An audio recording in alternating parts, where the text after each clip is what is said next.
now. At 5:30, an I-team investigation for families of young adults living with autism and developmental disabilities. The 22nd birthday is one they dread. Good evening, I'm Paula Eben. And I'm Chris Tanaka. That's because when someone turns 22, they age out of all those school programs and critical support.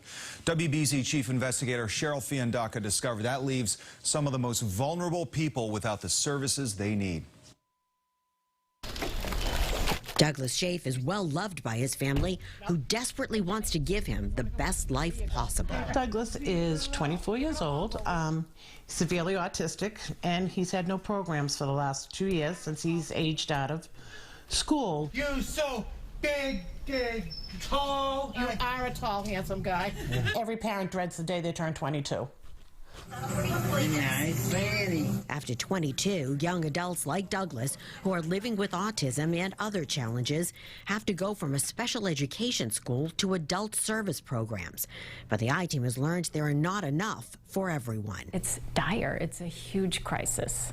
I would say it's gone really beyond crisis, and we're looking at a real systemic failure for adults with autism and intellectual and developmental disabilities. The ARC, an advocacy group for folks with intellectual and developmental disabilities, estimates there are more than 5,000 in Massachusetts who are not getting all of the help they need. The state tells us about 70% of those who turned 22 in the last 3 years are getting some services.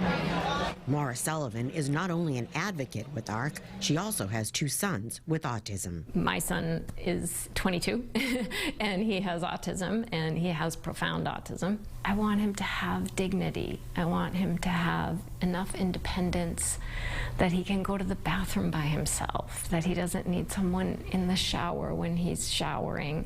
And these are the little things that I don't know how much other people recognize when you have a child with a more profound disability. Without programs and activities, families say many young adults who are most in need are regressing and struggling with mental health issues. Oh, it's awful. It's awful. My son gets a little, he gets aggressive now. He's been hospitalized 4 times. We've had to call the police and EMS. They come and they've been wonderful. So why aren't there enough placements? The simple answer is there are not enough workers or staff, in part because families say the pay is too low. There's also just a bias that's in play here. You know, how much do we care about people with disabilities? And if we care enough, we need to pay that workforce well enough. CDC data shows autism continues to be on the rise. Finding in 2020, 1 in 36 children have an autism spectrum disorder.